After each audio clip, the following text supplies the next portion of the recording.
सवाल है हमारे पास कैस्ट्रॉल इंडिया के बारे में। आकाश जी का सवाल है कैस्ट्रॉल पर। वो जो खबर आई थी कि डेटा सेंटर कूलिंग में इसने अपना विस्तार किया है, उस पर नजर है इसकी। तो ये पूछ रहे हैं कि चार्ट पर वॉल्यूम शो हो रहा है कुछ समय से, आपका नजरिया क्या है? नज़रिया ऐसा है कि राइस के अगेंस्ट का करेक्शन है। 225 के आसपास तक का करेक्शन कूल ऑफ हो सकता है। उसके नीचे में कॉशियस हो जाना पड़ेगा, बिकॉज जो राइस का ट्रेंड है वो मेरे ख्याल से फिर 200 डीएमए टेस्ट का ट्रेंड में कन्वर्ट हो जाएगा, जो मुझे देख के लगता है। तो 225 की है, उसके पहले इसका ट्रेंड नेगेटिव नहीं होगा। मे बी कंसोलिडेशन में ही रह जाए, 225 और 275 का कंसोलिडेशन जोन इसका बन जाए, ये पॉसिबिलिटी है।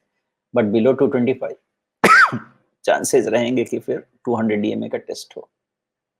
जी, तो यहाँ 225 पर नजर रखना जो है वो महत्वपूर्ण रहेगा, क्योंकि तो उसके नीचे जाने का मतलब होगा ये 50 डे मूविंग एवरेज, 50 दिनों की के मूविंग एवरेज की जो रेखा है ये बैगनी रंग की, उसके नीचे फिसल जाएगा। और फिर ये 200 डे मूविंग एवरेज, 200 दिनों का मूविंग एवरेज, जहां पर इसने सपोर्ट लिया था पहले भी जून में, तो उसको रिटेस्ट करने के लिए ये अभी तो ये रेखा जो है 190 के आसपास है। थोड़ा थोड़ा बढ़ते समय आगे शायद 200 तक भी चली आए, या उस लिहाज से क्या ये जो 28 जून का बॉटम है सोमेश, वो बड़ा महत्वपूर्ण हो जाएगा 200 के आसपास का?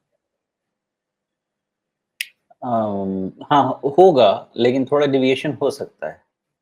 जी बिल्कुल, वहीं पे लगभग 200 डे मूविंग एवरेज भी कुछ दिनों में आ सकता है। और अक्सर ये होता है कि 200 डे मूविंग एवरेज से थोड़ा ऊपर या थोड़ा नीचे जाने के बाद फिर शेयर को सहारा मिलता है, सपोर्ट मिलता है। तो इन बातों का ध्यान रखें आकाश, और उसके हिसाब से अपना जो भी निर्णय लेना है वो लें। बाकी अपना रिसर्च आगे करें, चीज़ें आप खुद अपने स्तर पे भी देखते हैं, ये आपके सवाल से ही स्पष्ट होता है। तो इस इनपुट का इस्तेमाल करके फिर आगे आप अपना निर्णय लें।